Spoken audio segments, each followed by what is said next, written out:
day everyone, to my teachers and to my classmates who are watching this vlog. And my name is Jotniel Bangkol. I am from Mexico 1102. My vlog is all about mathematics in the modern world. Good day everyone, this is Jotniel Bangkol. I'm starting my vlog for today and I'm right here in my grandmother's rooftop.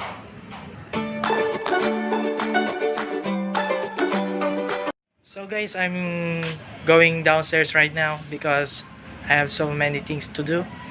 Let's start.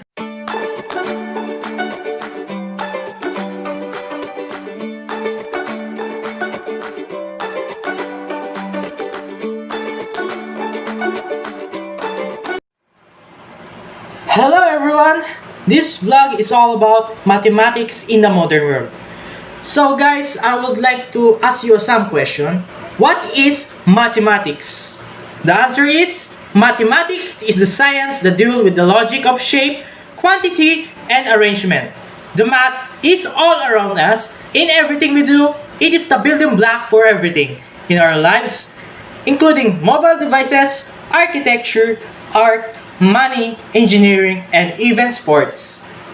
We all know that mathematics is a study of patterns, language, process of thinking, art, and set of problem-solving tools. The mathematics is everywhere. We use the mathematics in our daily tasks and activities. It is our important tool in the field of sciences, humanities, literature, medicine, and even music and arts. It is the rhythm of our daily activities, operation in our communities, and the full system of our culture.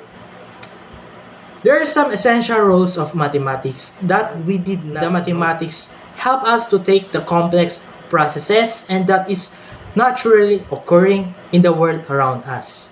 And all of those rules, we use all the calculations. In other disciplines, whenever we are undertaking some kind of research or experiment. Mathematics is a tool. Mathematics is a sense to decipher patterns, relationships, and logical connections. It is our whole new way to see and understand the modern world. The mathematics is for everyone. Everyone uses mathematics whoever they are, wherever they are, and whenever they need to.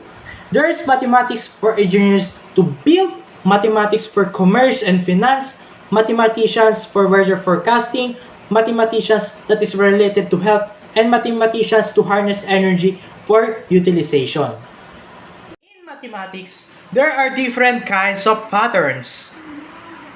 The patterns of visuals. Visual patterns are often unpredictable, never quite repeatable, and contain fractals. These patterns can be seen from the seeds and pine cones to the branches and leaves. The patterns of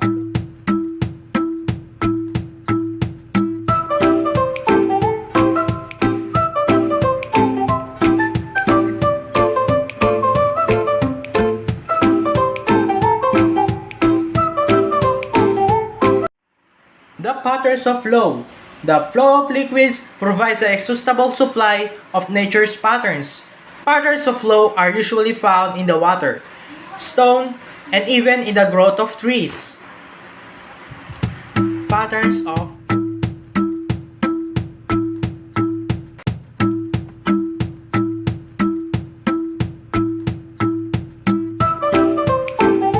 Symmetries.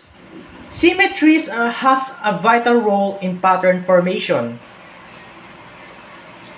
It is used to classify and organize information about patterns by classifying the motion or the formation of both pattern structures and process.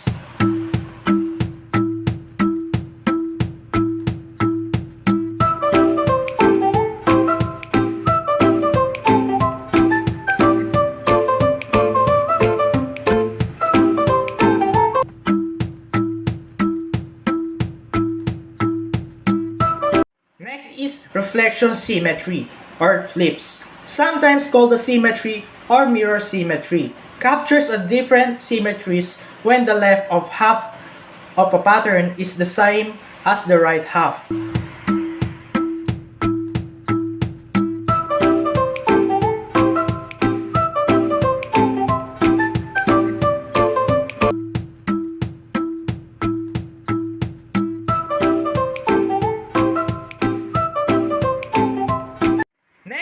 the rotation's turns, or also known as rotational symmetry. It captures symmetries when it looks like the same after the same rotation of less than one full turn.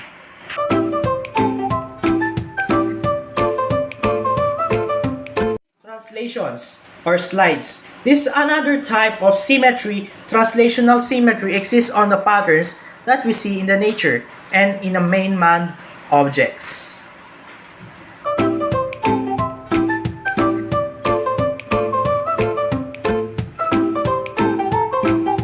The human body is the one of the pieces of evidence that there is symmetry in nature.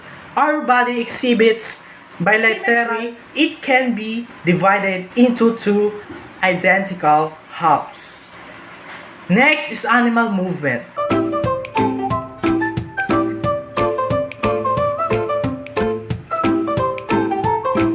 The symmetry of motion is the present in animal movements. When animals move, we can see that their movements exhibit symmetry. The best example of this is snowflakes. Have six-fold radial symmetry. The ice crystals that make up in the snowflakes are symmetrical or patterned. And another example are honeycombs or beehives, are examples of wallpaper symmetry. This kind of symmetry is created when a pattern is repeated until it covers a plane.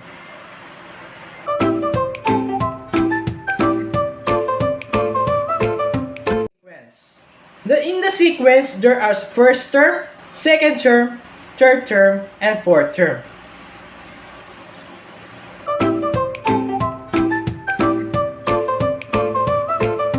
Arithmetic sequence. This sequence determines if the series of numbers follow an arithmetic sequence. Check the difference between two consecutive terms.